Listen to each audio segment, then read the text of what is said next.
He wants to be a Viking, he wants to fit in, but it's just not who he is. I related to Hiccup, so can a lot of other people. I related to him so much, you know, being different and just accepting it, and you know, that's what makes you cool. He wants to make his father proud, and you know, that's what he wants so bad, but he just can't seem to, you know, do it, and just kind of lets everybody down. So that's one of the things we explored a lot was, you know, how would somebody cope with that? And Hiccup's response is, you know, humor, you know, throw a joke at it, you know, make fun of himself. It's, you know what Hiccup does, it's who he is.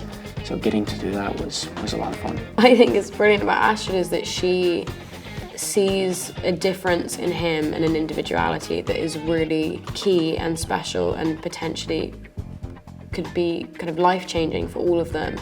And instead of resenting it and kind of chastising him for it because she lacks that, I think what's amazing is that she kind of encourages him to step all the way into it. And then when he does, it's so beautiful and lovely and sweet. And I think that it's something that makes their relationship really special is that encouragement, and that she is also kind of responsible for how much he takes ownership over what he does and how special he is. Let's go! He is this towering, physically imposing figure with such a commanding presence, and he's smart, he has a sharp wit, and he's quick to temper. But more than anything, he is about, with all that wildness, he is a man who is about the book, about upholding the traditions and the values and the customs of the tribe. He fiercely protects them and their way of life. And that's hugely important to him.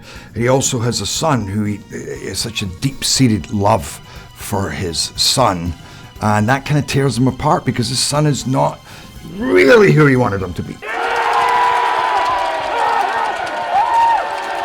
I would say live action is full of surprises, whereas animation, everything is you're planning it and you're executing it in kind of a glacial pace over the course of many years. But very, very infrequently do you get a chance to improvise and to have spontaneity in the room, except for when you're with actors. That's true of animation, but when you're in live action, it's all about that. It's about the happy surprises that are just present every day, because you have actors that are coming to you with ideas. It changes the way the scene plays out physically. It changes the spaces between dialogue and how moments are processed and whether dialogue is even necessary. The whole thing becomes a conversation, and it's flowing, and it's really fascinating and interesting. I loved being part of it because you have a sense of time is wasting, and you have to get a certain number of shots done a day, but otherwise the set just won't be there, you know. But at the same time, there's magic happening around you, you know, and someone might have a really great idea about what to do with a camera, and then the actors might have a really great idea about how to play something differently than the way it was scripted, and your job as director is just sort of to be responsive, you know, to take it all in, but also have a sense of what the story's about and what's important, and keep driving it forward. Astrid, Hiccup, get back here. That's an order! He's head first, he's brash, he's big. He feels that he's like living in the shadow, I think, of his dad and the bigger Vikings. And he's trying to like almost outshout that and like outbrazen that and be cooler than that. He's a kid who loves dragons and he's obsessed with them, and it's kind of like this thing that's taken over him and his personality. And I think throughout the film you kind of see that he has this heart for Hiccup when others don't, and he kind of has this, there's this really innocence about him, and it's great that I was able to play a character who, in a world that is full of like craziness and chaoticness, there's kind of like this innocence about fish legs, or this calm, and he's kind of a shy kid. He's very, I wouldn't say to himself, but he's very particular. I would say he's very socially awkward. I don't know if he knows how to read a room very well. Hafner is one of the recruits, so he's one of the teens going through the Trial of Flame, so wanting to become like kind of the top slayer. He's a twin, his twin is Roughnut, and they basically think they're identical, even though they're clearly not. but he's also done the Trial of Flame a couple of times. I think we said something like this is his 4th time doing it. So he's basically like that kid in school that's doing his like last grade like over and over and over again. So he's completely thinks he's like, I've basically got this, I know what I'm doing. He is motivated by ego and motivated by like wanting to prove himself. And I think especially because he's constantly battling with his twin, he's just like, I just need to be one-upping from her. So it's this constant competitiveness between them. He's a bit of a lughead, but I love him very much. It's really hard to put into words just how incredible these sets are. When you see stuff, you kind of think like, oh yeah, well, it's probably on a blue screen somewhere. But these are all real, they're all built, and they're built out of nothing.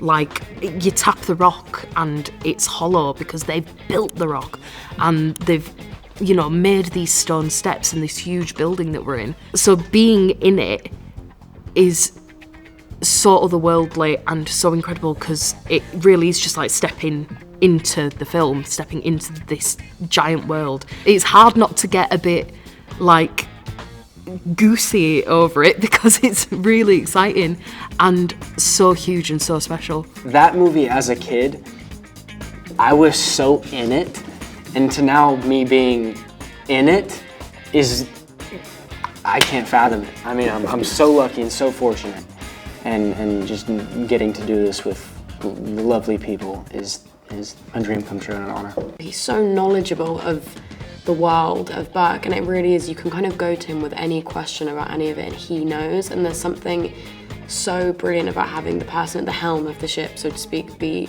so tapped into it, and it really feels like everything that he does and every decision that's made is just so abundantly filled with love and care towards the original and towards the characters and authentic to what it is, and it kind of bleeds into every facet of our work and the work from the crew and everyone around us. So he's been so amazing to work with, and he also is just like ridiculously lovely. I would always think, I kind of wish I was actually in those worlds myself, experiencing that, seeing the dragons in this Viking village, in that great hall, on that Viking ship out going towards the Dragon Island.